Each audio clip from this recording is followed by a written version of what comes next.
Hello बच्चों, let's set a given question. The question says a small particle moves to position 5 I cap minus 2 j cap plus k cap from initial position 2 I cap plus 3 j cap minus 4 k cap under the action of force 5 I cap plus 2 j cap plus 7 k cap Newton. The value of work done will be in joule.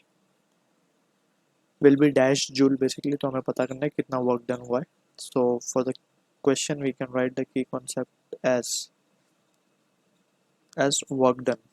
Right, so work done का basic formula हम क्या लिखते हैं? It is W is equals to force into the displacement in the direction of force, या फिर F bar dot S bar लिखते हैं इसको. ठीक है, अब इसको what also we can write this as W is equals to force for a constant force. We can see कि constant force के लिए हम क्या लिख सकते हैं इसको? F bar dot dr bar, where dr bar is nothing but the change in position vector. ठीक है, जिसको हम डिस्प्लेसमेंट भी बोल सकते हैं. So this is what the formula that we will be using over here. तो सबसे पहले हम डी आर निकालने की कोशिश करेंगे. सो डी आर बार बेसिकली क्या होगा? हमारा final position bar minus of initial position. ठीक है ना, या फिर डेल्टा आर भी बोल सकते हैं इसको precisely, change in the position vector. तो फाइनली हमें कहाँ पे जाना है?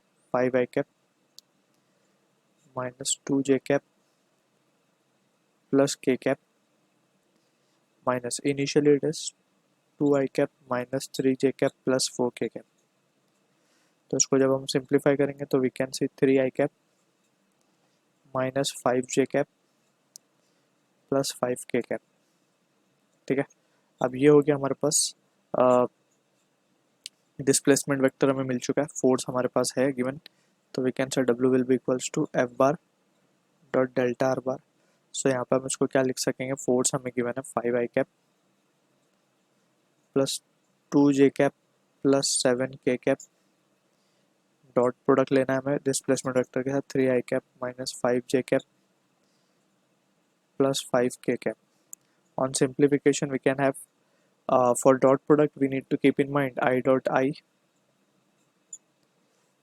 equals J dot J equals K dot K. इनकी वैल्यू क्या होती है? 1 होती है. For rest of the combination it is 0. ठीक है, तो जस्ट 5 आई वाले को आई से और जे को जे से, के वाले को के से हम मल्टीप्लाई करके we will have the final answer. तो 5 3 ज़ा 15 माइनस ऑफ 6 10, 2 5 ज़ा 10 और के कैप के लिए 35. So we can see this answer comes out to be 40 joules. So the answer for the question is 40. So I hope you understood the solution. All the best.